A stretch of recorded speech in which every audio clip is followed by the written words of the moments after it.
옛날, 아주 먼 옛날에 호랑이가 담배를 피우고 토끼가 춤을 추던 아주 먼 옛적.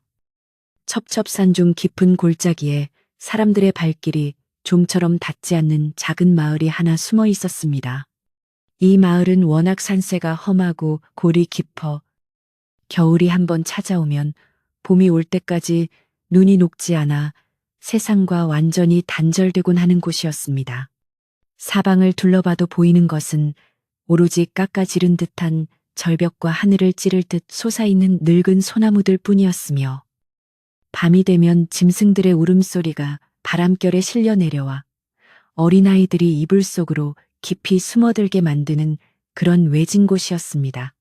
그의 겨울은 유난히도 혹독하여 하늘에 구멍이라도 뚫린 듯 며칠 밤낮으로 흰눈이 펑펑 쏟아져 내렸고 마을의 초가집 지붕들은 마치 커다란 소미불을 덮어 쓴 것처럼 두툼하게 변해 처마 끝까지 눈이 차오를 지경이었습니다. 마을 어귀 가장 끝자락 산으로 올라가는 길목에는 금방이라도 쓰러질 듯 위태로워 보이는 낡은 초가집 한 채가 겨우겨우 눈보라를 버티며 서 있었습니다.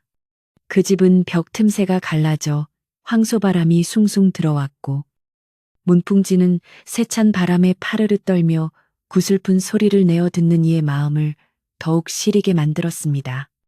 이 초라한 집에는 젊은 선비 김진사가 늙고 병든 홀어머니를 모시고 단둘이 살고 있었는데 집안 형편은 비록 찢어지게 가난했으나 김진사의 글 읽는 소리만큼은 언제나 낭낭하고 맑아 마을 사람들의 칭찬이 자자했습니다. 그는 어려운 살림에도 불평 한마디 없이 우서른을 공경하고 이웃을 살뜰히 챙기는 착한 성품을 지녔기에 마을 사람들은 그를 가리켜 하늘이 내린 효자라며 입을 모아 칭찬하곤 했습니다. 김진사의 방 안은 냉기가 감돌아 입김이 하얗게 서릴 정도였지만 그는 아랑곳하지 않고 희미한 호롱불 아래서 책을 읽느라 여념이 없었습니다. 기름이 떨어져가는 호롱불은 심지가 타들어가며 가물거렸고 그럴 때마다 김진사는 침침해진 눈을 비비며 다시금 자세를 고쳐 앉아 책장 넘기는 소리를 냈습니다.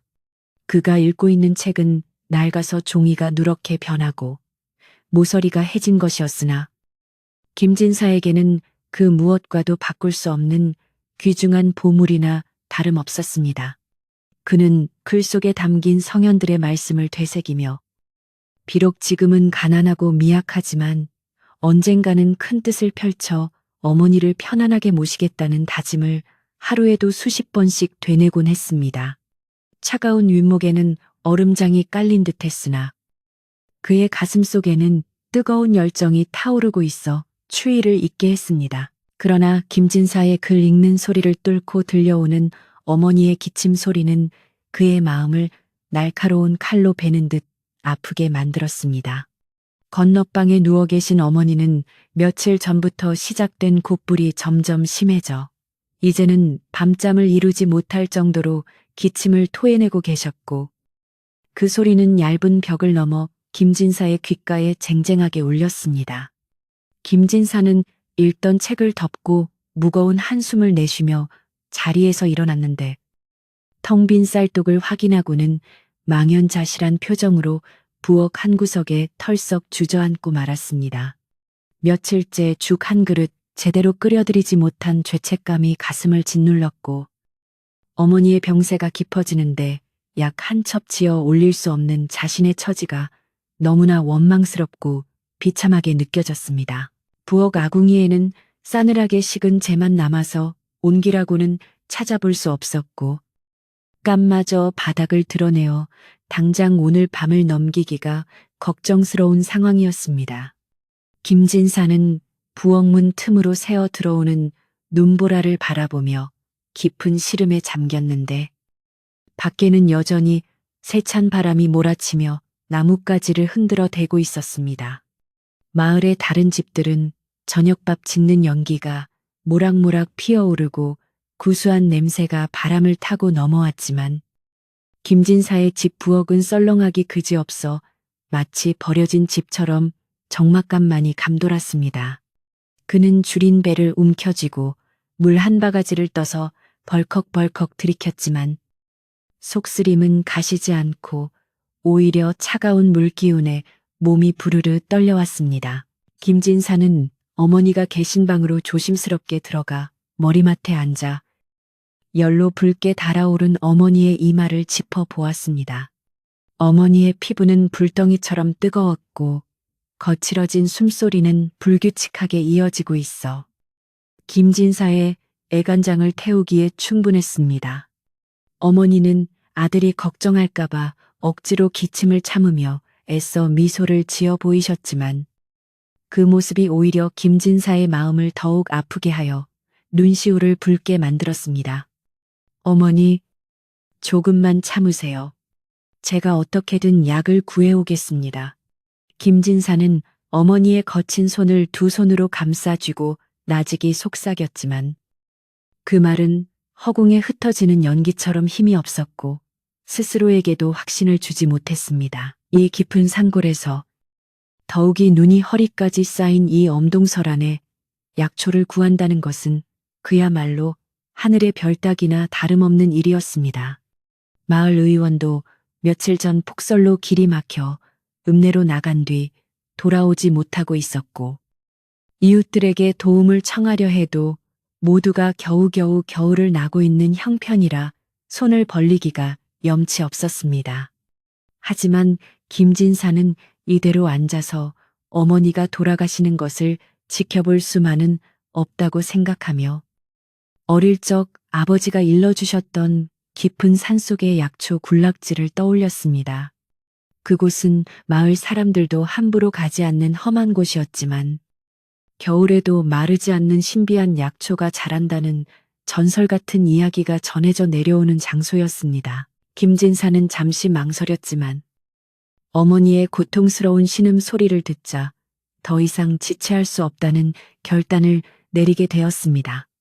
그는 장롱 깊숙한 곳에서 아버지가 남겨주신 낡은 속옷을 꺼내 입고 해진 바짓단 아래로 눈이 들어오지 않도록 지프로 꼼꼼하게 동여매었습니다. 밖은 이미 어둠이 짙게 깔리기 시작했고 눈보라는 더욱 거세져 한치 앞을 분간하기 어려웠지만 김진사의 눈빛은 그 어느 때보다 결연하게 빛나고 있었습니다. 그는 부엌 한 구석에 남아있던 마른 나무 토막 하나를 집어들고 그것을 지팡이 삼아 눈 덮인 마당으로 첫 발을 내디뎠습니다.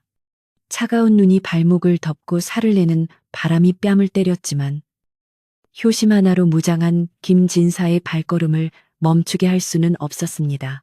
마을을 벗어나 산 초입에 들어서자 세상은 온통 하얀 눈과 검은 나무들 뿐인 적막한 풍경으로 바뀌어 있었습니다. 눈이 어찌나 많이 왔는지 길은 흔적조차 없이 사라져 있었고 김진사는 감각에 의존해 한 걸음 한 걸음 눈을 헤치며 나아가야만 했습니다. 푹푹 빠지는 눈 구덩이 속에서 발을 빼낼 때마다 거친 숨이 터져 나왔고 땀이 식으면서 옷속이 서늘해졌지만 그는 잠시도 쉬지 않고 산을 올랐습니다. 머릿속에는 오로지 아픈 어머니의 얼굴만이 가득 차 있었고 반드시 약초를 구해 돌아가 따뜻한 탕약을 다려드리겠다는 일념 하나가 그를 지탱하고 있었습니다. 산짐승들의 울음소리가 멀리서 들려올 때마다 등골이 오싹해졌지만 그는 지팡이를 꽉 쥐고 두려움을 떨쳐내려 애썼습니다. 산 중턱에 이르렀을 때 바람은 더욱 거세져 마치 귀신이 우는 듯한 소리를 내며 김진사의 귓가를 때렸습니다. 나뭇가지에 쌓여있던 눈뭉치가 툭툭 떨어지며 그의 어깨를 쳤고 미끄러운 바위 틈에 발이 끼어 넘어질 뻔한 위기도 여러 번 있었습니다. 하지만 김진사는 그때마다 흙투성이가 된 손으로 바닥을 짚고 다시 일어나며 하늘을 향해 어머니를 살려달라는 간절한 기도를 올렸습니다. 그의 눈썹과 머리카락에는 하얗게 서리가 내려앉아 마치 노인처럼 보였고 입에서 나오는 입김은 긴 꼬리를 만들며 뒤로 흩어졌습니다. 배고픔과 추위, 그리고 피로가 한꺼번에 몰려와 다리가 천근만근 무거워졌지만 그는 이를 악물고 한 걸음이라도 더 나아가려 발버둥 쳤습니다. 김진사가 향하는 곳은 마을 뒷산에서도 가장 험하기로 소문난 검은 바위 골짜기라는 곳이었습니다. 그곳은 예로부터 호랑이나 늑대 같은 맹수들이 자주 출몰하여 사냥꾼들조차 꺼리는 지역이었으나 사람의 발길이 닿지 않는 만큼 귀한 약초가 남아있을 가능성이 가장 높은 곳이기도 했습니다. 김진사는 두려움에 심장이 쿵쿵 뛰었지만 어머니를 살리기 위해서라면 호랑이 굴이라도 들어가겠다는 각오를 다지고 있었습니다. 눈보라가 잠시 잦아든 틈을 타 밤하늘을 올려다보니 구름 사이로 희미하게 달빛이 비치고 있어 그나마 길을 가늠하는데 도움이 되었습니다. 달빛을 받은 설사는 신비롭고도 무서운 자태를 뽐내며 김진사를 내려다보고 있는 듯 했습니다. 한참을 걷다 보니 어느새 김진사의 감각이 무뎌져 손발이 제멋대로 움직이는 듯한 느낌이 들기 시작했습니다. 동상에 걸릴까 걱정되어 수시로 손을 비비고 발가락을 꼼지락거려 보았지만 뼛속까지 파고드는 한기는 좀처럼 사라지지 않았습니다. 그는 품속에 넣어둔 혹시 몰라 챙겨온 작은 주먹밥 하나를 만지작거렸습니다. 이것은 어머니가 드시다 남긴 밥을 긁어 모아 만든 것으로 자신이 먹기보다는 만약의 사태에 대비한 비상식량이었습니다. 배가 등가죽에 붙을 정도로 고팠지만 김진사는 침을 꼴깍 삼키며 주먹밥을 다시 품 깊숙이 밀어 넣었습니다. 약초를 찾지 못한다면 이 주먹밥이라도 어머니께 다시 드려야 한다는 생각이 들었기 때문입니다. 그때 갑자기 숲속 깊은 곳에서 우우 하는 길고도 섬뜩한 울음소리가 들려와 김진사의 발걸음을 멈춰 세웠습니다. 그것은 바람소리와는 확연히 다른 살아있는 짐승의 울음소리였으며 그 소리의 주인은 분명히 무리를 지어 다니는 늑대들임이 틀림없었습니다. 김진사의 등줄기에 식은땀이 흘러내렸고 쥐고 있던 지팡이에 저절로 힘이 들어갔습니다. 마을 어르신들이 들려주던 겨울산에서 굶주린 늑대떼를 만나 변을 당했다는 무서운 이야기들이 주마등처럼 스쳐 지나갔습니다. 도망쳐야 한다는 본능적인 생각이 들었지만 지금 산을 내려가면 어머니는 영영 일어날 수 없을지도 모른다는 생각에 발길을 돌릴 수가 없었습니다.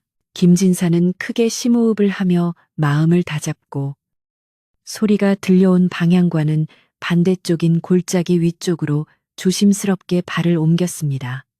눈을 밟는 소리조차 크게 들릴까봐 숨을 죽이며 살금살금 걸었지만 바스락거리는 소리는 고요한 밤 산속에서 유난히 크게 울려 퍼졌습니다.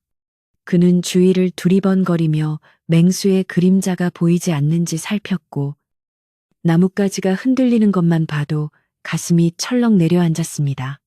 늑대 울음소리는 점차 가까워지는 듯했고 김진사는 자신이 늑대들의 영역에 들어와 있다는 것을 직감할 수 있었습니다. 공포가 온몸을 휘감았지만 효심이라는 등불 하나의 의지에 그는 어둠 속을 헤쳐나갔습니다. 골짜기를 거의 다 올라갔을 무렵 김진사의 눈에 기이한 광경이 들어왔습니다. 앙상한 가지만 남은 고목 아래 웬 낯선 그림자 하나가 웅크리고 있는 것이 보였습니다. 처음에는 바위나 나무 그루터기인 줄 알았으나 자세히 보니 그것은 사람의 형상을 하고 있었습니다. 이 깊은 산중, 이 늦은 밤에 사람이 있을 리 없다고 생각하며 눈을 비비고 다시 보았지만 분명히 누군가가 눈 속에 파묻힐 듯 앉아 있었습니다. 혹시 조난을 당한 사람은 아닌지 아니면 귀신이나 도깨비는 아닌지 온갖 생각이 머릿속을 맴돌았습니다. 김진사는 두려움과 호기심이 뒤섞인 채 조심스럽게 그 그림자 쪽으로 다가갔습니다. 가까이 다가가 보니 그곳에는 행색이 몹시 초라한 노인 한 분이 지팡이 하나의 의지에 위태롭게 서 있는 것이 아니겠습니까? 노인의 옷은 얇은 삼배옷으로 한겨울 산속을 다니기에는 터무니없이 부족해 보였고 여기저기 기운 자국이 선명했습니다. 노인은 추위에 떨며 몸을 잔뜩 웅크리고 있었는데 그 모습이 너무나 애처로워 보였습니다. 그런데 김진사가 노인에게 말을 걸려고 입을 떼려는 순간 노인의 주위 어둠 속에서 푸른 불빛들이 하나둘씩 켜지기 시작했습니다. 그것은 반딧불이도 도깨비불도 아닌 굶주린 짐승들의 번뜩이는 눈광이었습니다. 김진사는 숨이 턱 막히는 것을 느끼며 그 자리에 얼어붙고 말았습니다. 노인을 둘러싸고 있는 것은 바로 굶주린 늑대무리였던 것입니다. 늑대들은 침을 질질 흘리며 노인을 향해 천천히 포위망을 좁혀오고 있었고 금방이라도 달려들어 노인을 해칠 기세였습니다. 노인은 지팡이를 휘두를 힘도 없는지 그저 눈을 감고 체념한 듯 가만히 서 있을 뿐이었습니다. 늑대들의 거친 숨소리와 으르렁거리는 소리가 김진사의 귓가에 생생하게 들려왔고 비릿한 짐승의 냄새가 코를 찔렀습니다. 김진사는 자신이 나서야 할지 아니면 지금이라도 뒤돌아 도망쳐야 할지 생사가 걸린 갈림길에 서게 되었습니다. 도망친다면 목숨은 부지할 수 있겠지만 눈앞의 노인은 꼼짝없이 늑대들의 먹이가 될 것이 뻔했습니다. 하지만 맞서 싸운다면 힘없는 선비인 자신 또한 늑대들에게 찢겨 죽을 수도 있는 절체절명의 상황이었습니다. 김진사의 다리는 공포로 인해 후들거렸지만 그의 마음속 깊은 곳에서 울려 퍼지는 양심의 소리는 그를 놔주지 않았습니다. 사람의 도리로서 어찌 죽어가는 이를 보고만 있을 수 있겠는가. 내 어머니가 소중하듯 저 노인 또한 누군가의 소중한 가족일 터인데 김진사는 눈을 질끈 감았다 뜨며 꽉 쥔 주먹에 힘을 주었습니다. 그의 눈빛에서 두려움이 사라지고 대신 비장한 결의가 차올랐습니다. 김진사는 쥐고 있던 나무 지팡이를 곤봉처럼 고쳐잡고 있는 힘껏 발을 구르며 늑대 무리를 향해 소리쳤습니다. 이 고약한 짐승들아, 썩 물러가지 못할까. 그의 고함 소리는 쩌렁쩌렁하게 울려 퍼져 산골짜기를 뒤흔들었고 갑작스러운 소리에 놀란 늑대들이 흠칫하며 뒤로 물러섰습니다. 김진사는 그 틈을 놓치지 않고 늑대들과 노인 사이로 재빨리 뛰어들어 자신의 등 뒤로 노인을 감싸 안으며 앞을 가로막아 섰습니다. 늑대들은 잠시 주춤했지만 이내 먹잇감이 하나 더 늘어났다는 듯 더욱 사나운 눈빛으로 으르렁거리며 김진사를 향해 이빨을 드러냈습니다. 김진사는 등 뒤에 노인에게 어르신, 정신 차리십시오. 제가 지켜드리겠습니다. 라고 외치며 다가오는 늑대를 향해 지팡이를 휘둘렀습니다.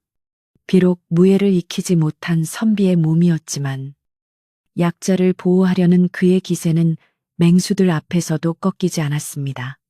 늑대 한 마리가 앞발을 들고 달려들자 김진사는 필사적으로 지팡이를 내리쳤고 둔탁한 소리와 함께 늑대가 낑낑거리며 나뒹굴었습니다.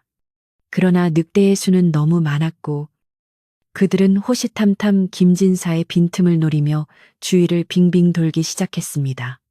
눈보라는 더욱 거세져 시야를 가렸고 김진사의 손은 추위와 긴장으로 감각이 없어지고 있었습니다. 노인은 김진사의 등 뒤에서 가늘게 떨리는 목소리로 중얼거렸습니다. 젊은이, 나는 이미 틀렸네. 자네라도 어서 도망가게. 하지만 김진사는 고개를 세차게 저으며 대답했습니다. 그럴 수는 없습니다. 함께 살아서 내려가야 합니다. 조금만 버티십시오. 그는 입술을 깨물며 피가 배어 나올 정도로 결의를 다졌습니다. 늑대들은 김진사의 기세에 눌려 섣불리 덤비지 못하고 있었지만 시간이 지날수록 김진사의 체력은 바닥나고 있었습니다. 사방이 적으로 둘러싸인 캄캄한 산중 믿을 것이라고는 오직 자신의 의지와 낡은 지팡이 하나뿐인 상황에서 밤은 점점 깊어만 갔습니다. 김진사는 늑대들의 눈빛을 하나하나 쏘아보며 마음속으로 호랑이 같은 기운을 끌어올리려 애썼습니다. 그는 자신이 여기서 무너지면 어머니는 영영 약을 드시지 못하고 돌아가실 것이라는 생각에 초인적인 힘을 발휘하여 버티고 있었습니다. 그때 선두에 서 있던 가장 큰 늑대가 하늘을 향해 길게 울부짖자 나머지 늑대들도 일제히 울음소리를 내며 공격 태세를 갖추었습니다. 이제 곧 최후의 공격이 시작될 것임을 직감한 김진사는 지팡이를 더욱 꽉 움켜쥐며 다가올 운명에 맞설 준비를 마쳤습니다.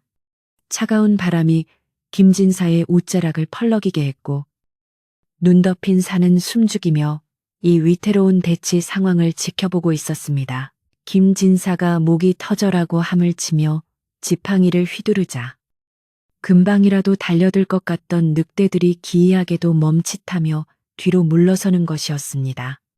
우두머리로 보이는 거대한 늑대는 시퍼런 안광을 번뜩이며 김진사의 눈을 뚫어지게 쳐다보았는데 그 눈빛이 마치 사람의 마음을 꿰뚫어 보는 듯하여 소름이 돋을 지경이었습니다.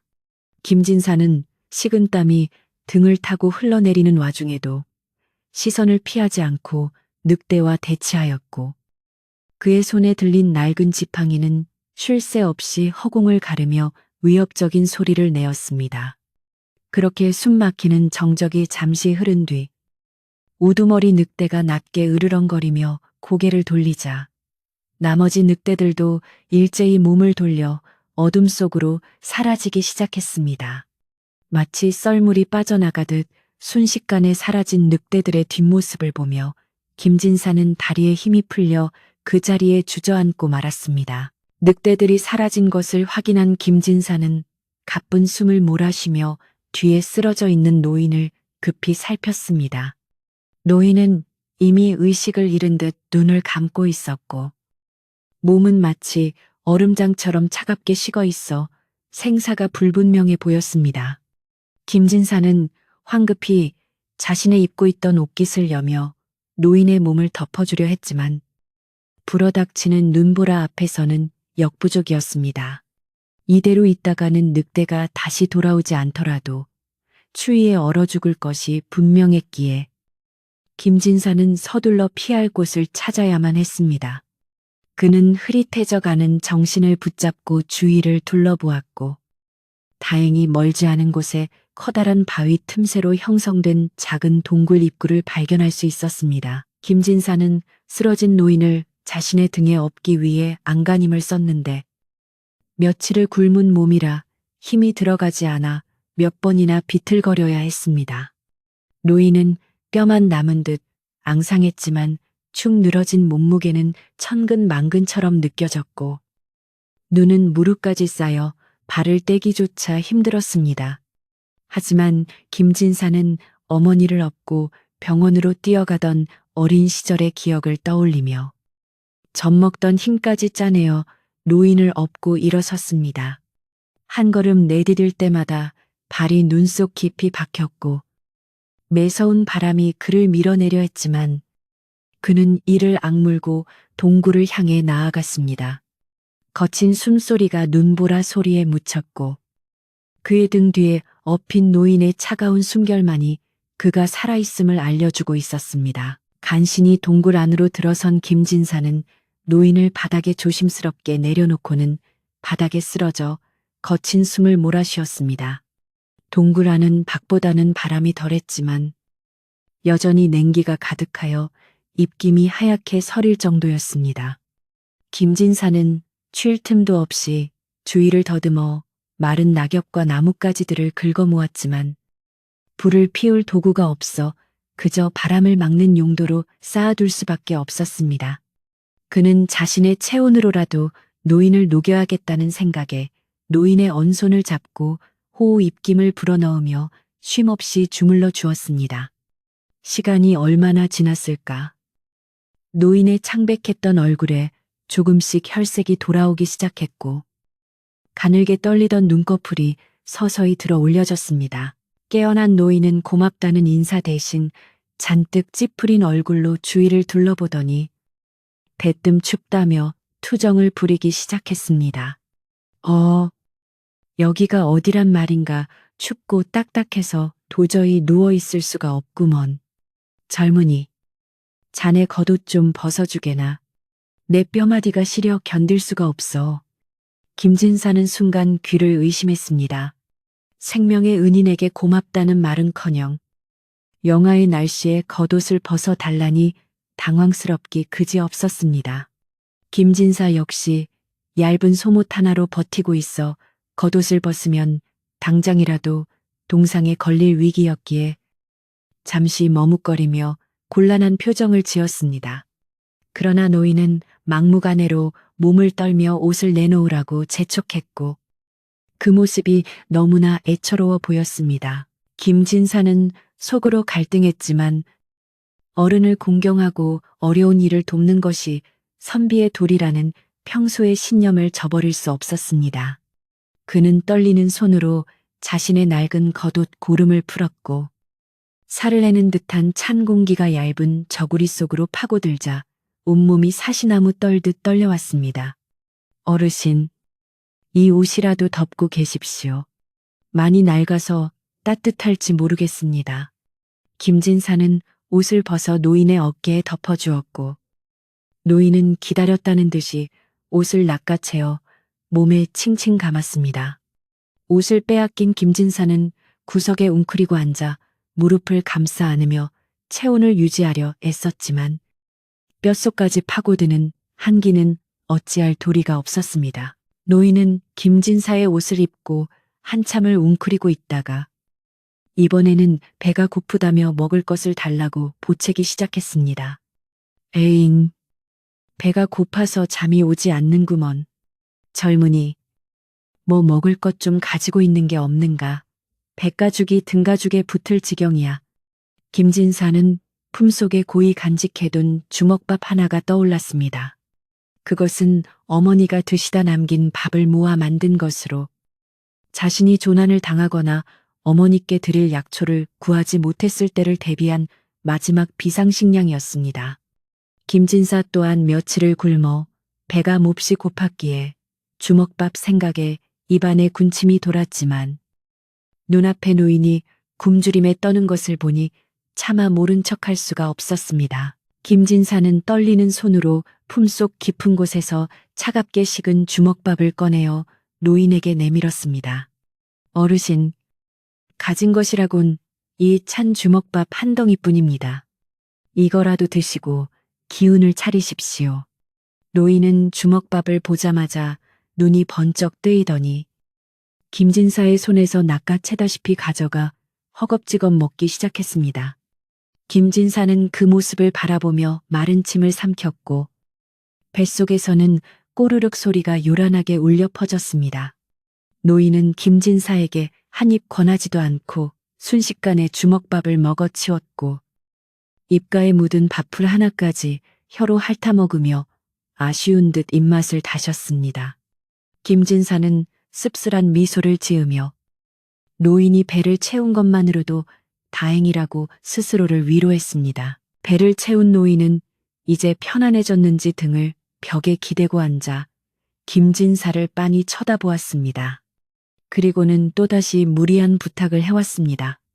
배도 부르고 등도 따뜻한데 발이 시려 잠이 안 오는구먼. 젊은이, 내 발 좀 주물러주게. 자네 손이 따뜻해 보이니 내 언발을 녹여줄 수 있겠어.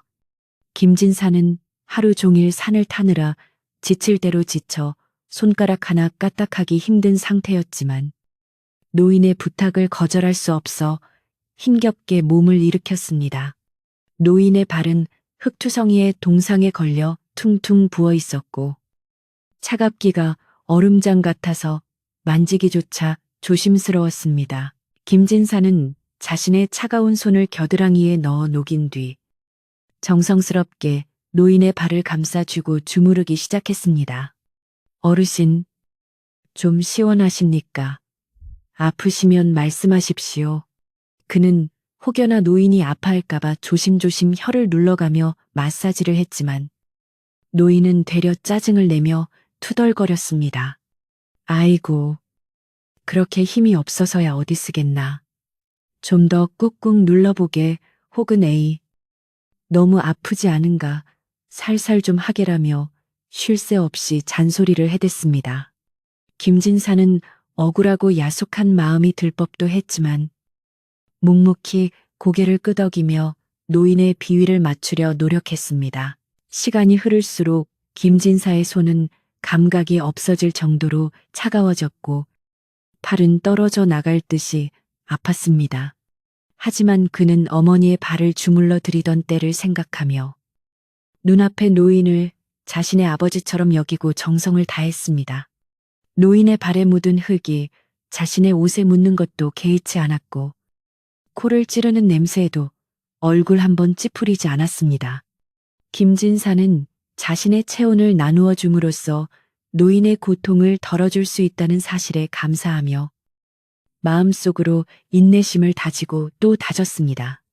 동굴 밖에서는 여전히 눈보라가 휘몰아치며 세상을 집어삼킬 듯 으르렁거렸지만 동굴 안에는 김진사의 거친 숨소리와 손길만이 고요하게 이어졌습니다. 어느새 밤은 깊어 자정을 넘긴 듯했고 노인의 투정도 잦아들며 곤히 잠든 숨소리가 들려오기 시작했습니다.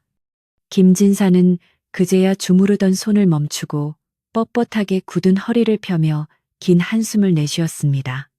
겉옷을 내어준 탓에 온몸이 사시나무 떨듯 떨려왔고 배고픔과 피로가 쓰나미처럼 몰려와 정신을 잃을 것만 같았습니다. 그는 잠든 노인의 얼굴을 물끄러미 바라보며 집에 홀로 계실 어머니 생각에 눈시울이 붉어졌습니다. 어머니, 지금쯤 깨어 기침하고 계시지는 않을는지. 이 불효자가 약초를 구하러 와서 빈손으로 밤을 지새우고 있습니다. 김진사는 죄책감과 그리움에 가슴이 메어왔습니다.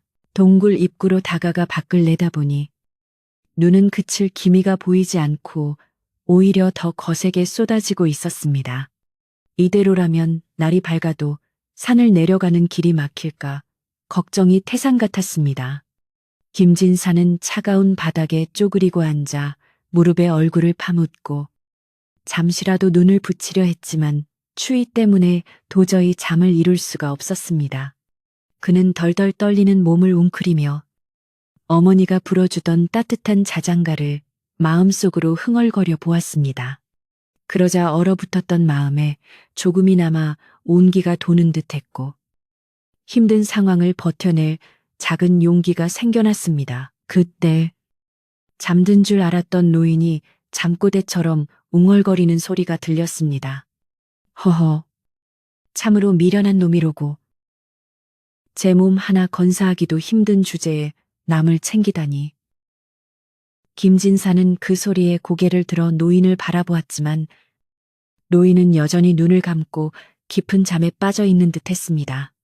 김진사는 자신이 잘못 들었나 싶어 고개를 갸웃거렸지만 노인의 입가에 묘한 미소가 걸려 있는 것을 보고 의아한 생각이 들었습니다. 하지만 깊이 생각할 겨를도 없이 밀려오는 졸음과 추위에 김진사는 다시 무릎 사이로 고개를 파묻었습니다. 밤새 김진사는 추위와 싸우며 뜬 눈으로 밤을 지새워야 했습니다. 몇 번이나 정신이 혼미해져 쓰러질 뻔했지만 그때마다 허벅지를 꼬집으며 정신을 차렸습니다. 혹시라도 자신이 잠든 사이에 불이라도 꺼지거나 비록 불은 없었지만 짐승들이 들어올까봐 경계를 늦추지 않았습니다. 노인은 세상 모르고 코를 골며 자고 있었고 김진사는 그런 노인을 지키는 파수꾼이 되어 길고 긴 겨울밤을 버텨내고 있었습니다. 그의 머리카락과 눈썹에는 하얗게 서리가 내려앉아 마치 그 또한 늙은 노인이 된 듯한 모습이었습니다. 동굴 안의 공기는 점점 더 차가워져 김진사의 속눈썹마저 얼어붙게 만들었습니다. 그는 손을 비비고 발을 동동 구르며 체온을 유지하려 했지만 한계에 다다른 체력은 점차 바닥을 드러내고 있었습니다. 이대로 죽는 건 아닐까 하는 두려움이 엄습했지만 그는 반드시 살아서 돌아가야 한다는 일념으로 공포를 떨쳐냈습니다. 늑대 무리 속에서도 살아남았는데 이까짓 추위에 질 수는 없다고 스스로를 다독였습니다. 김진사의 눈은 타하게 들어갔고 입술은 파랗게 질렸지만 눈빛만은 여전히 형형하게 빛나고 있었습니다. 시간이 얼마나 흘렀을까. 동굴 밖의 어둠이 조금씩 걷히고 희미한 푸른빛이 감돌기 시작했습니다. 여전히 눈발은 날리고 있었지만 밤새 몰아치던 바람 소리는 조금 잦아든 듯 했습니다. 김진사는 뻣뻣하게 굳은 몸을 억지로 일으켜 세우며 날이 밝으면 곧바로 약초를 찾아 떠나야겠다고 다짐했습니다. 노인이 깨어나면 마을까지 모셔다 드리고 싶었지만 어머니의 병세가 급하니 일단 약초부터 구하는 것이 급선무였습니다. 그는 잠든 노인을 깨우지 않으려 조심스럽게 몸을 움직이며 굳은 근육을 풀었습니다. 김진사는 동굴 밖으로 나가 아침 공기를 쐬며 정신을 맑게 하려 했습니다. 차가운 눈바람이 얼굴을 때리자 정신이 번쩍 들었고 폐부 깊숙이 들어오는 상쾌한 공기가 그를 위로해 주는 듯 했습니다. 산 아래를 내려다보니 온 세상이 하얗게 변해 있었고 그 풍경은 처연하도록 아름다웠습니다. 김진사는 자연의 위대함과 무서움을 동시에 느끼며 겸허한 마음으로 하늘을 올려다 보았습니다. 하늘이시여, 부디 저 노인과 저를 굽어 살펴주소서. 그리고 제 어머니를 지켜주소서. 다시 동굴 안으로 들어오려던 김진사는 흠칫 놀라 걸음을 멈추었습니다. 동굴 안쪽에서 무언가 환한 빛이 새어 나오고 있었기 때문입니다. 분명 불을 피우지 않았는데 동굴 안이 대낮처럼 환하게 밝혀져 있는 것이 기이하기 짝이 없었습니다. 김진사는 혹시 자신이 헛것을 보고 있는 것인가 의심하며 눈을 비볐지만 그 빛은 더욱 선명해질 뿐이었습니다. 심장이 쿵쿵 뛰기 시작했고 알 수 없는 긴장감이 온몸을 감싸 안았습니다.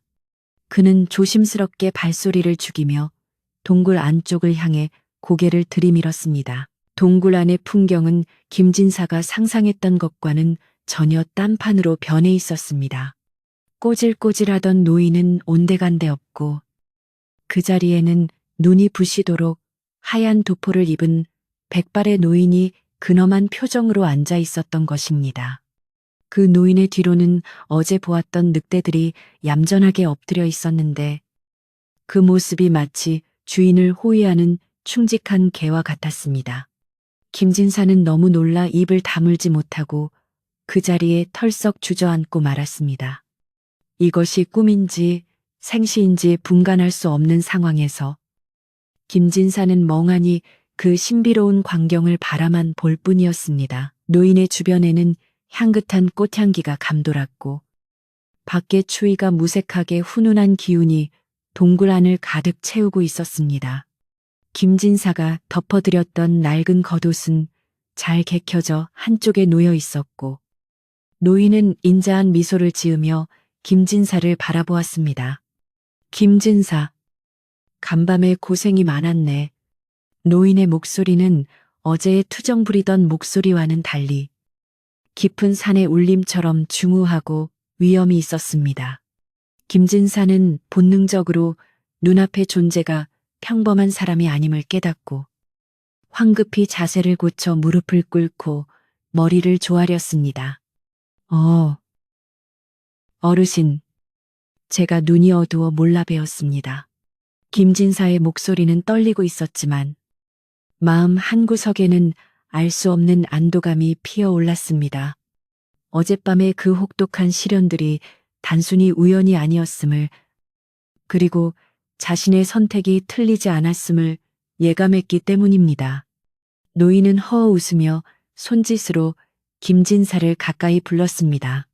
가까이 오게, 내 자네에게 줄 것이 있네. 김진사는 홀린 듯 노인 앞으로 다가갔고 노인은 품에서 무언가를 꺼내 김진사의 손에 쥐어주려 했습니다. 그것은 김진사의 운명을 송두리째 바꿔놓을 신비한 물건들이었습니다. 눈보라치던 밤이 지나고 바야흐로 기적 같은 아침이 밝아오고 있었습니다. 김진사는 눈앞에 펼쳐진 믿기 힘든 광경의 넋을 잃고 말았는데 하얀 도포를 입은 노인의 주위로는 상서로운 기운이 아지랑이처럼 피어오르고 있었습니다. 어젯밤 그토록 춥고 배고프다며 투정을 부리던 초라한 노인의 모습은 온데간데 없고 지금 그의 눈앞에 있는 분은 감히 쳐다보기조차 송구할 만큼 위엄이 넘치는 산신령님의 모습이었습니다. 김진사는 자신의 무릎이 바닥에 닿는 줄도 모르고 납작 엎드려 조아렸으며 등줄기에는 식은땀이 흘러내려 옷을 적셨지만 마음속 깊은 곳에서는 알 수 없는 벅찬 감동이 밀려왔습니다. 산신령은 그 인자한 눈매로 김진사를 내려다보며 껄껄 웃었는데 그 웃음소리는 마치 봄바람이 골짜기를 타고 흐르듯 부드러우면서도 웅장하게 동굴 안을 가득 메웠습니다. 산신령은 손에 쥐고 있던 하얀 부채를 가볍게 흔들며 김진사를 향해 나직하고도 또렷한 목소리로 말문을 열었습니다. 김진사, 고개를 들게. 나는 이 산을 지키는 주인일세. 어젯밤 자네가 겪은 모든 일은 내가 자네의 마음을 시험해 보고자 꾸민 일이었네. 김진사가 조심스럽게 고개를 들자 산신령은 빙글에 미소를 지으며 말을 이었습니다. 그 사나운 늑대들은 내 부리는 강아지들이고 추위와 배고픔은 자네의 인내심과 효심을 재어보는 저울이었지. 세상 사람들은 입으로는 효와 도리를 말하지만 막상 자신의 목숨이 위태롭거나 이익이 걸린 상황에서는 쉽게 그 마음을 버리곤 하지. 허나 자네는 다르더구나. 산신령의 칭찬에 김진사는 몸둘 바를 몰라하며 다시 고개를 숙였는데 산신령은 아랑곳하지 않고 칭찬을 이어갔습니다. 자네는 굶주린 맹수 앞에서도 두려움 없이 약한 이를 보호하려 했고 사르르는 추위 속에서도 자신의 유일한 겉옷을 벗어주었네. 또한 며칠을 굶어 배가 등가죽에 붙었음에도 불구하고 마지막 남은 주먹밥조차 아낌없이 내어주었지. 더구나 밤새도록 불평 한마디 없이 내 더러운 발을 주물러 주었으니 그 지극한 정성과 착한 심성은 하늘도 감동할 만한 것이었네. 산신령의 목소리에는 진심 어린 감탄이 배어 있었고 듣는 김진사의 가슴은 뜨겁게 달아올랐습니다. 산신령은 품속에서 은은한 황금빛이 감도는 나무 상자 하나와 낡아 보이지만 기품이 서린 붓 한 자루를 꺼내어 김진사 앞에 놓았습니다. 이것은 자네의 그 갸륵한 효심과 선한 마음에 대한 내 작은 보답일세. 이 상자 안에는 죽어가는 사람도 살린다는 천년 묵은 산삼이 들어있으니 어서 내려가 자네 어머니께 다려드리게. 그리고 이 붓은 세상의 이치를 꿰뚫는 힘이 담겨 있으니 자네가 훗날 큰 뜻을 펼치는데 귀하게 쓰일 것일세. 김진사는 떨리는 손으로 그 귀한 선물들을 받아들었고 눈에서는 하염없이 감사의 눈물이 흘러내렸습니다. 김진사가 선물을 받아들자마자 산신령은 이제 시간이 없네. 어머니가 애타게 기다리고 계실 테니 어서 가보게. 라는 말을 남기고는 하얀 연기 속으로 서서히 모습을 감추었습니다. 김진사가 놀라 어르신, 성함이라도 알려주십시오. 라고 외쳤으나 대답 대신 은은한 솔향기만이 코끝을 스치고 지나갔습니다. 정신을 차려보니 동굴 안에는 김진사 혼자만이 남아 있었고 산신령이 앉아있던 자리에는 신기하게도 눈부신 햇살만이 비치고 있었습니다. 꿈을 꾼 것인가 싶어 자신의 볼을 꼬집어 보았지만 아픔은 생생했고 손에 들린 묵직한 산삼 상자와 붓은 이 모든 것이 현실임을 증명하고 있었습니다. 김진사는 산신령이 사라진 자리를 향해 다시 한번 큰 절을 올린 뒤 서둘러 동굴 밖으로 나섰습니다. 밖으로 나오자마자 김진사는 또 한 번 놀랄 수밖에 없었는데 밤새 그토록 무섭게 몰아치던 눈보라가 거짓말처럼 뚝 그치고 맑게 갠파란 하늘이 펼쳐져 있었기 때문입니다. 게다가 어제는 허리까지 빠지던 눈길이 마치 누군가 빗자루로 쓸어놓은 듯 평평하고 단단하게 다져져 있어 걷기에 전혀 불편함이 없도록 길이 나 있었습니다. 산짐승들의 울음소리도 들리지 않고 오직 맑은 새소리만이 김진사의 하산길을 배웅해주는 듯했습니다. 김진사는 산삼상자와 붓을 품속 깊이 소중하게 갈무리하고 산을 내려가기 시작했는데 발걸음이 어찌나 가벼운지 마치 구름 위를 걷는 듯한 기분이었습니다. 올라올 때는 꼬박 반나절이 걸렸던 험한 길이었지만 내려가는 길은 축지법이라도 쓰는 것처럼 순식간에 지나갔습니다. 품속에 있는 산삼에서 뿜어져 나오는 것인지 온몸에 따뜻한 기운이 감돌아 추위 따위는 전혀 느껴지지 않았습니다. 김진사의 머릿속에는 오로지 어머니를 살릴 수 있다는 희망만이 가득 차 있었고 입가에는 저절로 미소가 지어졌습니다. 그는 달리다시피 산길을 내려오며 어머니가 부디 무사하시기만을 간절히 기도했습니다. 마을 어귀에 도착했을 때 마을은 여전히 깊은 눈 속에 파묻혀 고요하기만 했습니다. 굴뚝마다 아침밥 짓는 연기가 모락모락 피어오르고 있었지만 유독 김진사의 집 굴뚝만은 연기 없이 차갑게 식어 있어 보는 이의 마음을 안타깝게 했습니다. 마을 사람들은 며칠째 보이지 않는 김진사를 걱정하며 삼삼오오 모여 수군거리고 있었습니다.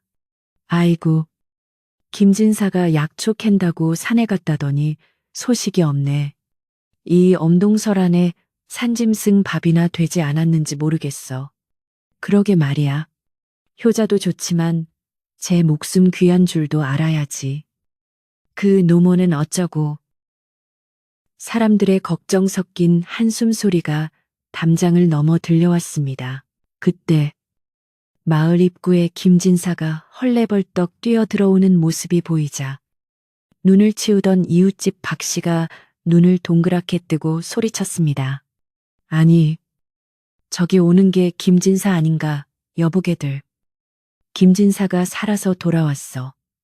박씨의 고함에 마을 사람들이 하나둘씩 밖으로 뛰쳐나왔고 눈사람처럼 하얗게 된 채 뛰어오는 김진사를 보고는 모두가 놀라 입을 다물지 못했습니다. 세상에, 저 험한 산을 밤새 다녀왔단 말인가. 귀신에 홀린 게 아니고서야 어찌 저리 멀쩡할 수가 있어. 사람들은 김진사의 옷차림이 남루했지만 얼굴색만은 훤한 것을 보고 기이하게 여겼습니다. 김진사는 이웃들의 물음에 대답할 겨를도 없이 곧장 자신의 집 살인문을 박차고 들어갔습니다.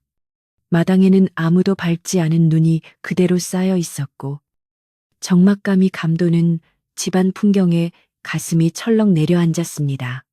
어머니, 제가 왔습니다. 약을 구해왔습니다. 김진사는 신발을 벗어 던지다시피 하고 방문을 열어 젖혔습니다. 방 안은 냉골이라 입김이 나올 정도였고 이불을 덮고 누워 계신 어머니는 미동도 하지 않아 김진사의 심장을 택게 만들 뻔했습니다. 그는 어머니에게 달려가 코 밑에 손을 대어 보았고 다행히 희미하게나마 숨이 붙어 있는 것을 확인하고는 안도의 한숨을 내쉬었습니다. 어머니의 얼굴은 백지장처럼 하얗게 질려 있었고 앙상한 손은 얼음장처럼 차가웠습니다. 김진사는 지체할 시간이 없음을 깨닫고 부엌으로 달려가 아궁이에 불을 지피려 했습니다. 그러나 백감은 이미 다 떨어져 텅 비어 있었고 밖에 나무들은 젖어서 불이 붙지 않을 것이 뻔했습니다. 김진사는 잠시 주위를 둘러보다가 마당 한 구석에 세워져 있던 낡은 울타리 나무를 뽑아와 무릎으로 뚝뚝 꺾어 아궁이에 밀어 넣었습니다. 평소 같으면 집을 지키는 울타리를 훼손하는 것은 상상도 못할 일이었지만 지금은 어머니의 목숨이 경각에 달린 상황이라 다른 것을 따질 겨를이 없었습니다. 부싯돌을 쳐서 겨우 불씨를 만들고 마른 지푸라기에 불을 붙이자 매캐한 연기와 함께 불꽃이 타오르기 시작했습니다. 김진사는 정성스럽게 씻은 옹기 약탕기에 산신령이 주신 산삼을 조심스럽게 넣고 맑은 물을 부어 불 위에 올렸습니다. 산삼은 뿌리가 사람의 형상을 하고 있었으며 잔뿌리 하나하나까지 생생하게 살아있어 보는 것만으로도 영험한 기운이 느껴졌습니다. 불길이 거세지면서 물이 끓기 시작하자 집안 가득 그윽하고 신비로운 향기가 퍼져나가기 시작했습니다. 그것은 일반적인 약초, 냄새와는 차원이 다른, 맞는 순간 머리가 맑아지고 온몸에 기운이 도는 듯한 기묘한 향기였습니다. 약 다리는 냄새는 담장을 넘어 온 마을로 퍼져나갔고 마을 사람들은 코를 킁킁거리며 김진사의 집 쪽으로 모여들기 시작했습니다. 이게 도대체 무슨 냄새인가? 평생 맡아본 적 없는 귀한 향일세. 임금님이 드시는 약이라도 이보다 향긋하진 않을 걸. 김진사가 도대체 산에서 무엇을 캐온 게야. 사람들은 호기심과 경이로움에 가득 차 대문 밖에서 기웃거렸지만 김진사의 효심을 알기에 차마 안으로 들어와 방해하지는 못하고 숨죽여 지켜볼 뿐이었습니다. 김진사는 부채로 아궁이에 불을 조절하며 땀을 뻘뻘 흘린 채 오로지 약탕기에만 온 신경을 집중했습니다. 한참을 달인 끝에 물이 반으로 줄어들고 진한 갈색의 탕약이 완성되었습니다. 김진사는 뜨거운 약사발을 받쳐들고 조심스럽게 어머니의 방으로 들어갔습니다. 그는 어머니의 상체를 일으켜 자신의 가슴에 기대게 한 뒤 숟가락으로 약물을 조금씩 떠서 어머니의 입술 사이로 흘려 넣었습니다. 어머니, 제발 눈 좀 뜨세요. 이 약을 드셔야 기운을 차리십니다.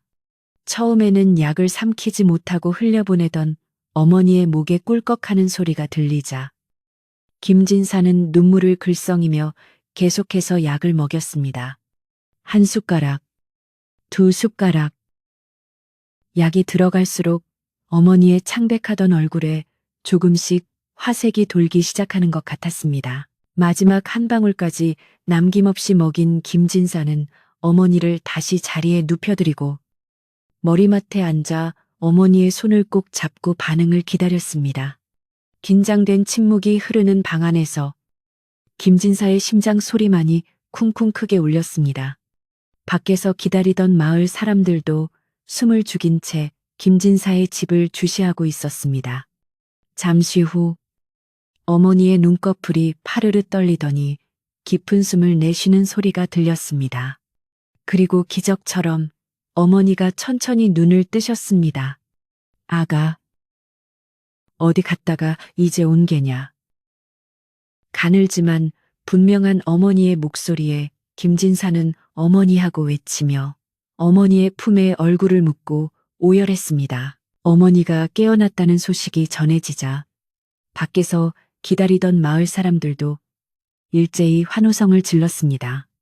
김진사의 효성이 하늘에 닿았어 죽어가던 어머니를 살려냈다고 사람들은 앞다투어 김진사의 집으로 들어와 축하 인사를 건네고 자신들이 가지고 있던 쌀이나 반찬을 조금씩 내어놓으며 김진사의 텅 빈 부엌을 채워주었습니다.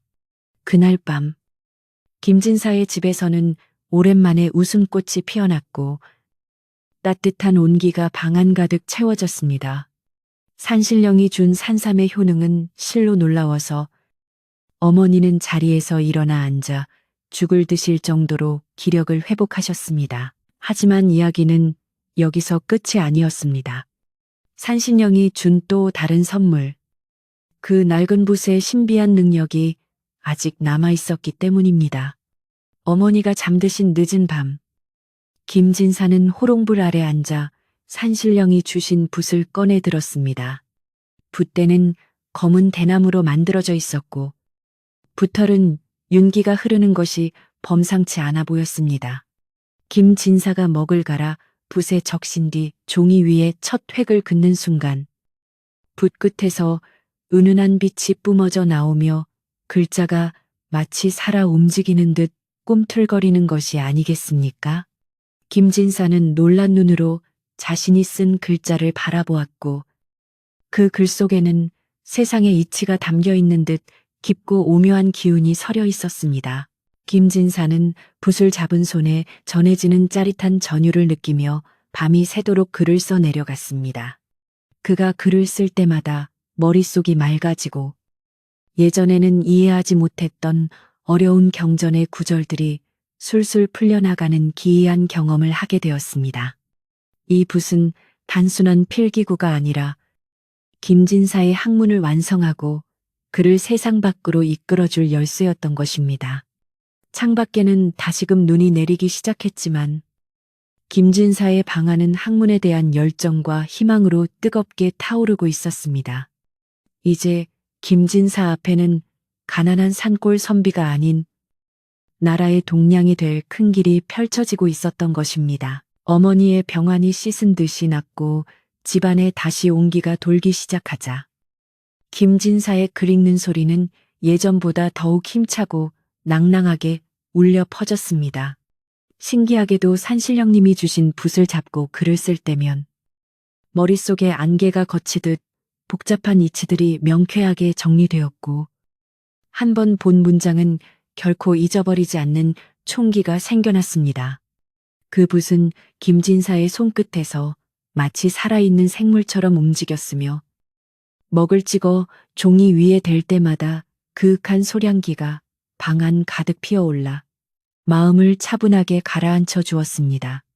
김진사는 이것이 모두 산신령님의 은덕이라 생각하며 하루도 게을리하지 않고 학문에 정진하여 그 깊이가 날이 갈수록 깊어졌습니다. 그러던 어느 날 고요하던 산골 마을이 갑작스럽게 소란스러워지기 시작했는데 그것은 바로 한양에서 내려온 관찰사가 인재를 뽑기 위해 인근 고을의 선비들을 모아 글짓기 대회를 연다는 소식이 전해졌기 때문입니다. 이 소식은 바람을 타고 순식간에 퍼져나갔고 입신양명을 꿈꾸는 수많은 선비가 들뜬 마음으로 대회를 준비하느라 마을 전체가 들썩였습니다. 김진사 또한 자신의 실력을 시험해보고 나아가 어머니를 편안히 모실 기회라 생각하여 대회에 참가하기로 결심했습니다. 그는 낡은 옷을 단정하게 기워 입고 붓과 벼루를 챙기며 마음을 다잡았습니다. 그러나 세상 일에는 언제나 호사다마라 김진사의 참가를 안이 꼽게 보는 이가 있었으니 그는 바로 이웃 마을의 부유한 유지 최참봉의 아들이었습니다. 최참봉의 아들은 집안의 재력만 믿고 거들먹거리기를 좋아했으며 평소 가난하지만 마을 사람들의 칭찬을 독차지하는 김진사를 눈의 가시처럼 여겨왔습니다. 그는 비단 옷을 휘감고 거만한 태도로 장터에 나타나 김진사가 대회에 나간다는 소식을 듣고는 코웃음을 치며 비아냥거렸습니다. 쌀독에 쌀 한 톨 없는 주제에 무슨 과거 급제란 말인가. 붓살 돈도 없어 짬뿌리를 씹어 붓을 만드는 주제에 감히 양반들의 잔치에 끼어들려 하다니. 내 그 꼴을 두고 볼 수 없지. 대회가 열리는 날 아침.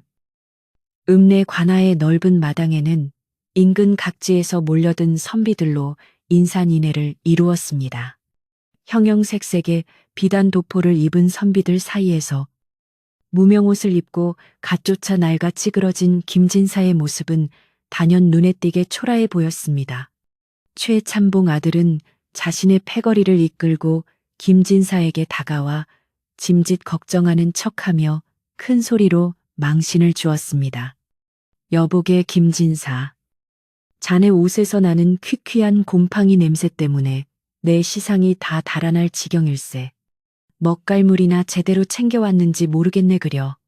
주변의 선비들이 킥킥거리며 비웃었지만 김진사는 흔들리지 않고 담담한 미소로 그저 고개를 숙여 예를 표할 뿐이었습니다. 관찰사가 높은 단상 위에 앉아 엄숙한 목소리로 시제를 발표하자 장내에는 순식간에 긴장감이 감돌며 찬물을 끼얹은 듯 조용해졌습니다. 시제는 산중에 핀 매화의 절개였는데 이는 단순히 글재주만 보는 것이 아니라 선비로서의 기계와 마음가짐을 묻는 까다로운 주제였습니다. 북소리가 울리고 대회가 시작되자 선비들은 저마다 먹을 갈고 종이를 펼치며 글을 써 내려가기 시작했습니다. 사각거리는 붓소리와 간간이 들리는 한숨소리가 뒤섞여 묘한 열기를 뿜어냈고 따가운 봄볕이 선비들의 등을 뜨겁게 달구었습니다. 최참봉 아들은 값비싼 종이와 화려한 붓을 자랑하듯 꺼내놓고는 거침없이 붓을 휘두르며 주변을 의식했습니다. 그는 자신이 이미 장원이라도 한 듯 우쭐대며 김진사를 흘끔거렸는데 김진사는 눈을 지그시 감고 한참 동안 생각에 잠겨 있을 뿐 붓을 들지 않고 있었습니다. 이를 본 최참봉 아들은 그러면 그렇지. 주제를 이해나 했으려나 모르겠군. 하며 비웃음을 흘렸습니다. 시간이 절반쯤 흘렀을 때 마침내 김진사가 눈을 뜨고 품속에서 산신령님이 주신 그 낡은 붓을 꺼내 들었습니다. 김진사가 벼 위에 먹을 갈기 시작하자 신기하게도 주변의 공기가 달라지기 시작했습니다.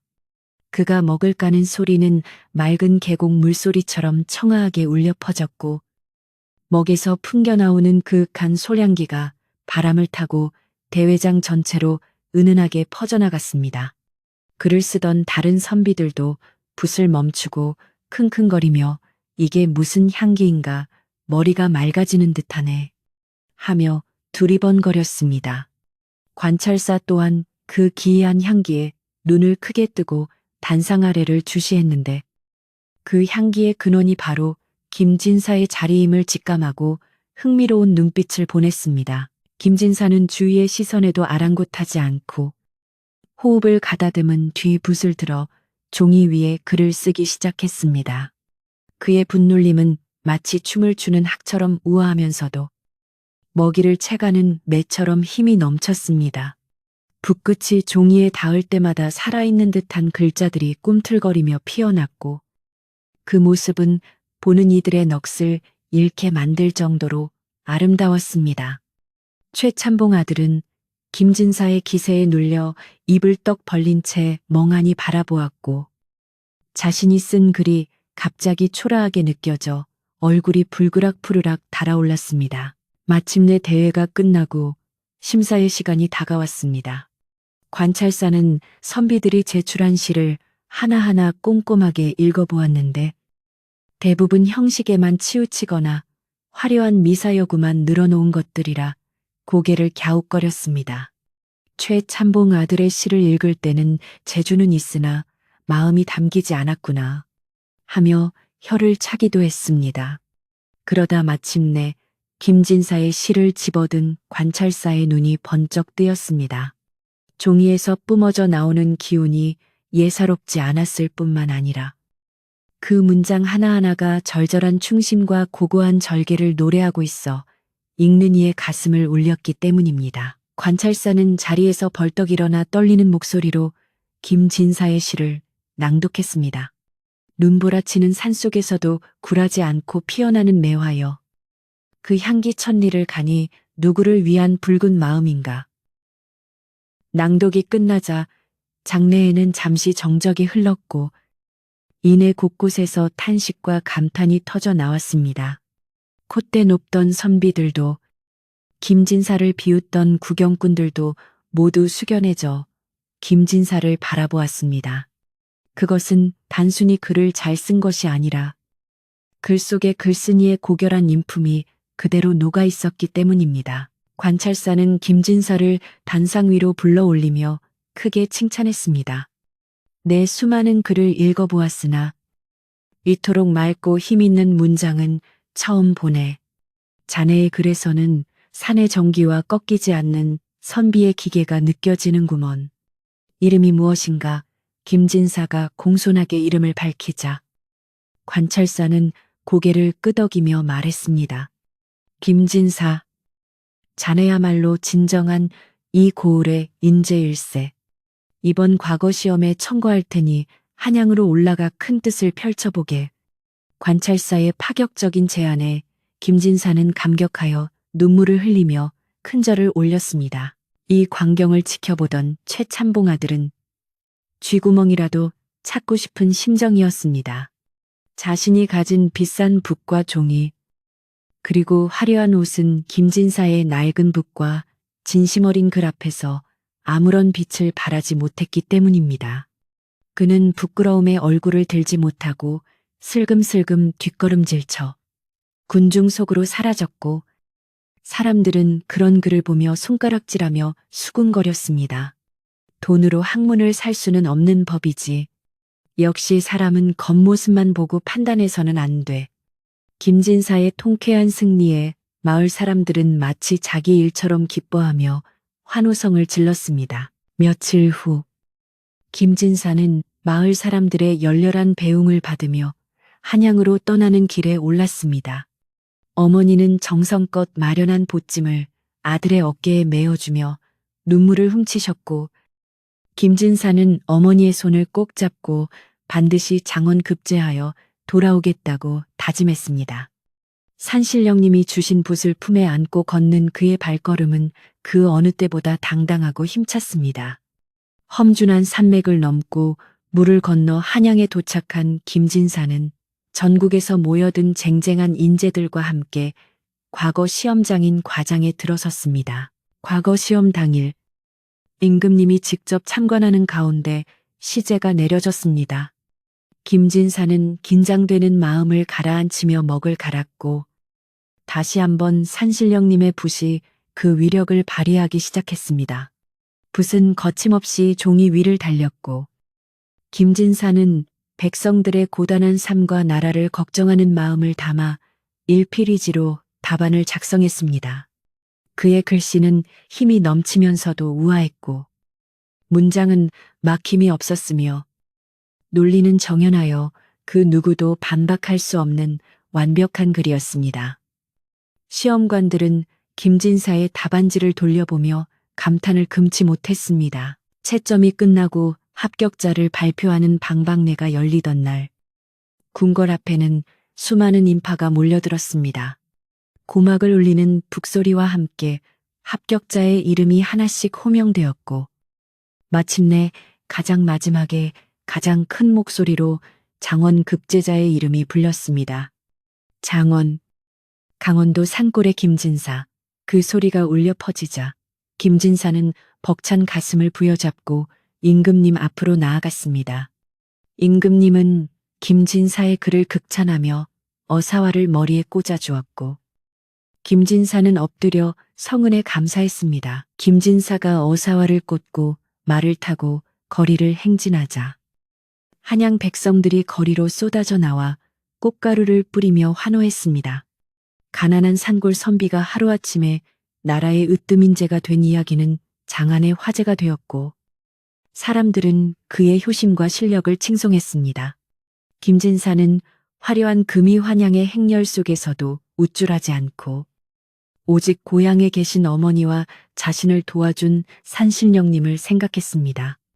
그는 자신이 받은 이 영광이 혼자만의 것이 아님을 뼛속 깊이 새기고 있었습니다. 고향 마을 입구에 장원급제 깃발이 휘날리고 풍악 소리가 들려오자 마을 사람들은 덩실덩실 춤을 추며 김진사를 맞이했습니다.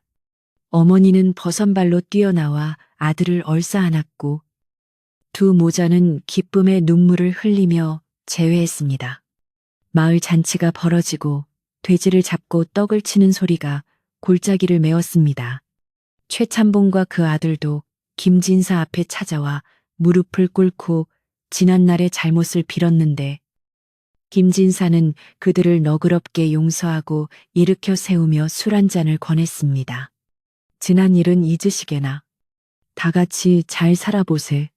김진사의 너른 마음에 마을 사람들은 다시 한번 감복했고, 마을의 분위기는 그 어느 때보다 화기애애해졌습니다. 김진사는 높은 벼슬을 제수받았으나 곧바로 한양으로 올라가지 않고 잠시 고향에 머물며 마을 사람들의 어려움을 살피고 해결해 주었습니다.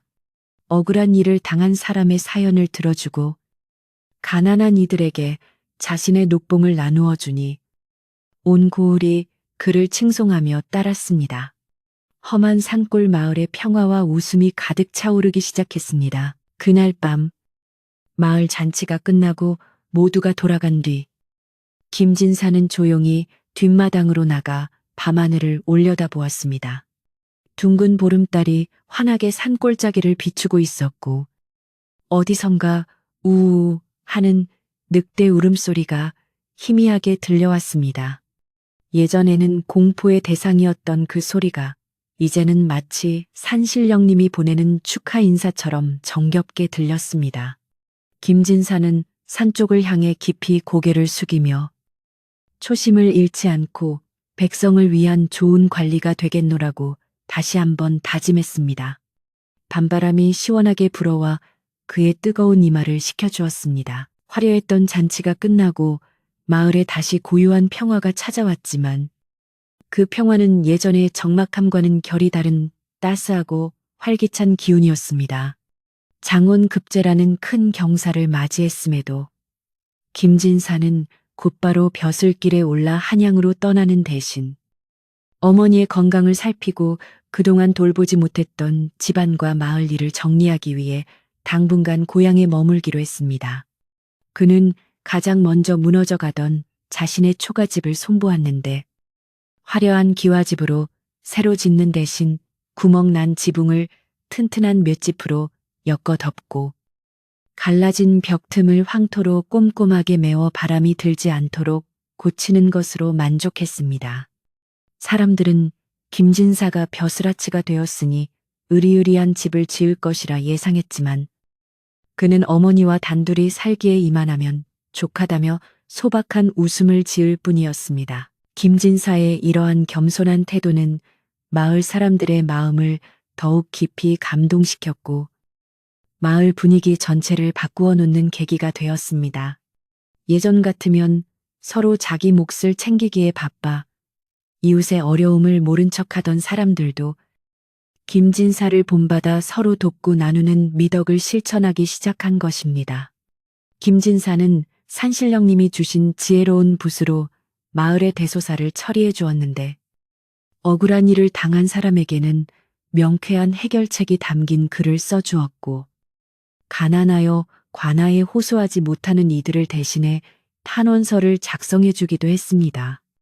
그의 붓끝에서 나오는 글은 법도에 어긋나지 않으면서도 인정이 넘쳐 읽는 이로 하여금 절로 고개를 끄덕이게 만드는 힘이 있었습니다. 어머니의 건강은 날이 갈수록 좋아져 이제는 지팡이 없이도 마실을 다닐 정도로 정정해지셨습니다.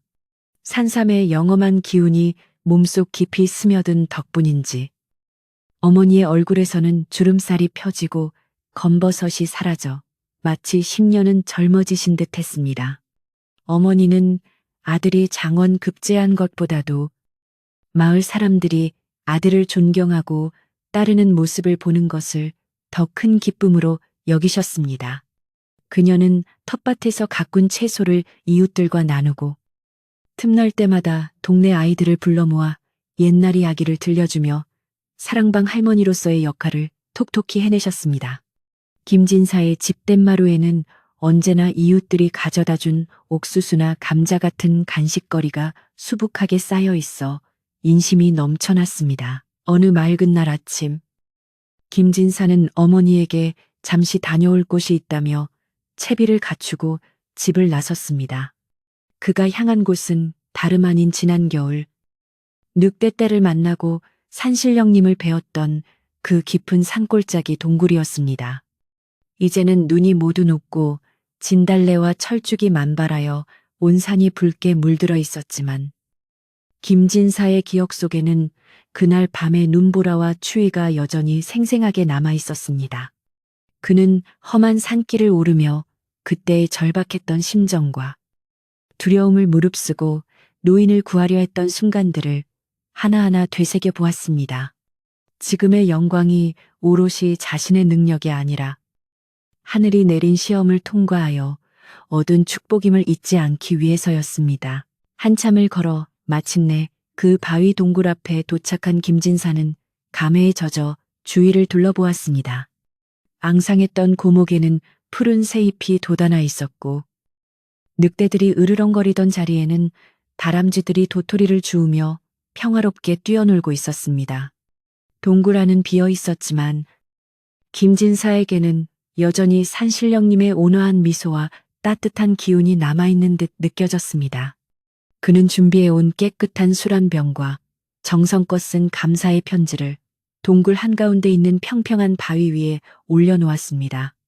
산신령님, 베풀어 주신 은혜 평생 잊지 않고 백성을 사랑하고 부모에게 효도하는 참된 관리가 되겠습니다. 김진사는 바닥에 엎드려 큰 절을 올리며 마음속 깊은 다짐을 전했습니다. 산을 내려오는 길. 김진사의 발걸음은 올라갈 때보다 훨씬 더 가볍고 상쾌했습니다. 마치 산신령님이 보이지 않는 손으로 등을 토닥여 주시는 것 같은 느낌을 받았기 때문입니다. 산 중턱에 이르렀을 때 어디선가 불어온 시원한 바람이 김진사의 땀을 식혀주며 귓가에 윙윙거리는 소리를 냈는데 그 소리가 마치 잘하고 있다. 앞으로도 그렇게 살거라 하는 산신령님의 격려처럼 들려왔습니다. 김진사는 잠시 멈춰서서 산 정상을 향해 허리 숙여 인사하고는 다시 마을을 향해 힘차게 발걸음을 옮겼습니다. 그의 보찜 속에는 산에서 캔 향긋한 산나물이 한가득 들어있어 어머니께 드릴 생각에 절로 미소가 지어졌습니다. 마을로 돌아온 김진사를 기다리고 있는 것은 이웃 마을 최참봉과 그 아들이 보낸 하인들이었습니다. 그들은 쌀 2가마니와 비단 옷감을 가져와 마당에 내려놓으며 정중하게 인사를 올렸습니다. 저희 주인 어른께서 지난날의 무례를 용서해 주십사 하고 보낸 작은 성의입니다. 부디 거두어 주십시오. 김진사는 잠시 난처한 표정을 지었으나 이내 온화한 얼굴로 하인들을 일으켜 세웠습니다. 과거의 일은 이미 물 흐르듯 지나갔으니 마음에 담아두지 말라고 전해주시게. 이 귀한 물건들은 내가 받기보다 마을에 홀로 사시는 노인분들에게 나누어 드리는 것이 좋겠네. 김진사의 말에 하인들은 감동하여 머리를 조아렸고 이 소식은 또다시 마을 사람들의 입을 타고 퍼져나가 칭송이 자자했습니다. 계절은 어느덧 봄을 지나 여름의 문턱으로 접어들고 있었고 김진사의 집 마당에는 봉숭아와 채송화가 흐드러지게 피어났습니다. 김진사는 관직에 나아가기 전 마지막으로 마을 아이들을 위해 작은 서당을 열기로 결심했습니다. 거창한 건물을 지을 수는 없었기에 자신의 사랑방을 개방하여 아이들을 가르치기 시작했는데 배우고 싶어하는 아이들이라면 신분을 가리지 않고 누구든 받아들였습니다. 아침이면 책 읽는 소리가 담장을 넘어온 마을에 울려 퍼졌고 논밭에서 일하던 어른들은 그 소리를 들으며 흐뭇한 미소를 지으며 힘든 농사일의 고단함을 잊곤 했습니다. 김진사는 아이들에게 글자뿐만 아니라 부모님께 효도하고 형제간에 우애 있게 지내는 법을 더욱 강조하여 가르쳤습니다. 그러던 어느 날 저녁, 마을 사람들이 십시일반으로 마련한 송별 잔치가 열렸습니다. 이제 곧 한양으로 떠나야 하는 김진사를 위해 마을 안악들은 전을 부치고 떡을 쪘으며 남정네들은 막걸리를 나르며 왁자지껄한 분위기를 만들었습니다. 마을 촌장은 김진사의 손을 꼭 잡고 눈물을 글썽이며 말했습니다. 김진사, 자네 덕분에 우리 마을이 사람 사는 곳처럼 변했네. 부디 한양 가서도 우리 같은 시골 백성들 잊지 말고 훌륭한 정승 판서가 되어주게나.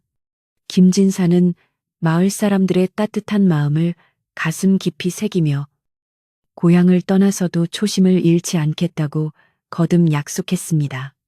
잔치는 밤늦도록 이어졌고 밤하늘에는 별들이 쏟아질 듯 반짝이며 그들의 앞날을 축복해 주었습니다. 마침내 한양으로 떠나기 전날 밤, 김진사의 집 부엌에서는 구수한 밥 짓는 냄새와 된장찌개 끓는 냄새가 모락모락 피어오르고 있었습니다. 어머니는 아들이 떠나기 전 마지막으로 따뜻한 집밥을 먹이고 싶어 아픈 허리도 잊은 채 정성껏 저녁상을 차려내셨습니다. 윤기가 자르르 흐르는 하얀 쌀밥과 텃밭에서 갓 따온 호박잎, 그리고 산신령님이 주신 산삼을 다리고 남은 물로 끓인 숭늉까지 소박하지만 세상 그 어떤 진수성찬보다 귀한 밥상이었습니다. 김진사는 어머니와 작은 밥상머리에 마주 앉아 숟가락을 들었습니다. 어머니, 제가 한양에 가더라도 끼니 거르지 마시고 아프시면 참지 말고 의원에게 가셔야 합니다. 제가 틈나는 대로 소식 전하고 내려오겠습니다. 김진사가 걱정스럽게 말하자 어머니는 밥 위에 생선살을 발라 올려주며 빙그레 웃으셨습니다. 내 걱정은 말고 나라 일이나 열심히 하거라. 나는 마을 사람들이 가족처럼 챙겨주니 외로울 틈도 없다. 네가 훌륭한 관리가 되어 백성들을 편안하게 해주는 것이 곧 나에게 효도하는 길이다. 어머니의 깊고 넓은 마음에 김진사는 울컥하여 목이 메었지만 꾹 참고 밥을 크게 한술 떠서 입안 가득 넣었습니다. 구수한 밥맛과 함께 어머니의 사랑이 온몸으로 퍼져나가는 듯 했습니다. 저녁 식사를 마친 후 김진사와 어머니는 방문을 활짝 열어놓고 캔마루에 나란히 앉아 밤바람을 쐬었습니다. 마당 한편에 피어든 모깃불 연기가 하얗게 피어오르고 풀벌레 소리가 귀뚜루르 정겹게 들려오는 평화로운 밤이었습니다. 김진사는 품속에서 산신령님이 주신 붓을 꺼내 달빛에 비추어 보았습니다. 붓털은 여전히 은은한 빛을 머금고 있었지만 이제는 그것이 신기한 요술 때문이 아니라 그동안 갈고 닦은 학문과 수양의 깊이가 배어나와 빛나는 것임을 김진사는 깨닫고 있었습니다. 그는 붓을 어루만지며 이 붓으로 자신을 위해 쓰는 글이 아닌 세상을 이롭게 하는 글을 쓰겠노라고 다시 한번 다짐했습니다. 밤이 깊어지자 마을의 불빛들이 하나둘씩 꺼지고 세상은 고요한 어둠 속으로 잠겨들었습니다. 하지만 김진사의 집 사랑방 창호지 문에는 늦도록 호롱불 그림자가 어리어 있었는데 그것은 김진사가 떠나기 전 어머니를 위해 물감을 미리 패놓고 물독을 채우느라 분주했기 때문입니다. 모든 채비를 마친 김진사는 어머니의 잠자리를 봐드리고 곁에 누워 어머니의 거친 손을 자신의 볼에 비비며 잠을 청했습니다. 어머니, 고맙습니다. 그리고 사랑합니다. 김진사의 나직한 고백에 어머니는 아들의 등을 토닥이며 자장가를 흥얼거려 주셨습니다. 잘 자라, 우리 아가. 앞마당의 지킴이도 뒷산의 호랑이도 다 잠든 밤이구나. 다음 날 아침, 김진사는 마을 어귀까지 배웅 나온 사람들의 환송을 받으며 한양으로 향하는 길을 떠났습니다. 그의 등 뒤로는 따뜻한 햇살이 비추고 있었고 앞길에는 희망찬 미래가 펼쳐져 있었습니다. 김진사가 떠난 후에도 마을 사람들은 그를 오랫동안 기억하며 효심 깊고 어진 선비가 살았던 그 집을 효잔의 집이라 부르며 잘 보존하였다고 합니다. 훗날 김진사는 나라의 재상이 되어 청백리로 이름을 떨쳤고 늙으신 어머니를 한양으로 모셔와 돌아가시는 날까지 지극정성으로 봉양하여 세상 모든 사람의 귀감이 되었습니다. 그리고 세월이 아주 많이 흐른 뒤에도 그 산골 마을에는 눈 내리는 겨울밤이 오면 할머니들이 손주들을 무릎에 앉히고 김진사와 산신령님의 이야기를 들려주곤 했답니다. 착한 마음을 가지고 부모님께 효도하면 언젠가는 하늘이 복을 내리고 늑대도 돕는다는 그 따뜻한 이야기를 말이지요. 바람이 불 때마다 뒷산의 소나무들이 우우 하고 춤을 추면 아이들은 그것이 산신령님의 늑대들이 김진사를 지켜주는 소리라 믿으며 새근사근 잠이 들었습니다. 자, 오늘 밤 이야기는 여기까지입니다. 가난하지만 마음만은 누구보다 부자였던 김진사의 이야기처럼 당신의 마음속에도 따뜻한 효심과 사랑이 가득 차오르기를 바랍니다. 창밖에는 어둠이 내려앉았고 밤바람이 창문을 두드리는 이 시간. 부디 모든 근심 걱정 내려놓으시고 편안한 꿈 꾸시길 바랍니다. 산신령님의 따뜻한 터로처럼 포근한 입을 덮으시고 김진사의 맑은 붓글씨처럼 깨끗하고 고운 아침 맞이하시길 기원합니다. 그럼 안녕히 주무세요.